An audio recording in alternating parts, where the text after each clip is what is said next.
যেই ব্যক্তি রাতের বেলা এই দোয়াটি 3 বার পরে ঘুমিয়ে যাবে, আল্লাহর নবী বিশ্বনবী সাল্লাল্লাহু আলাইহি ওয়াসাল্লাম বলেন, সকাল বেলা যখন আল্লাহ তাআলার বান্দা ফজরের নামাজের মাঝে যখন উঠবে, আল্লাহ নবী বলেন রাতের বেলা এশারের নামাজ পড়ার পরে, খাবার খাওয়ার পরে আল্লাহর বান্দা যদি এই দোয়াটা 3 বার পড়তে পারে, তাহলে আল্লাহ পাক রব্বুল আলামিন সকাল বেলা ঘুম থেকে ওঠার আগে আগে আমার আল্লাহ তাকে নিষ্পাপ মাসুম বাচ্চার মতো আমার আল্লাহ পবিত্র বানায়া দেই।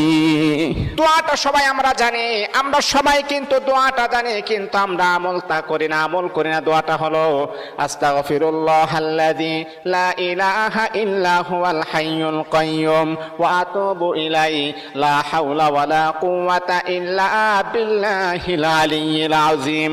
3 বার যদি আপনি পড়তে পারি, ইনশাআল্লাহ আল্লাহ পাক রব্বুল আলামিন আমার আপনার জীবনের সমস্ত গুনাহগুলোকে আমার আল্লাহ ক্ষমা করে দিবে।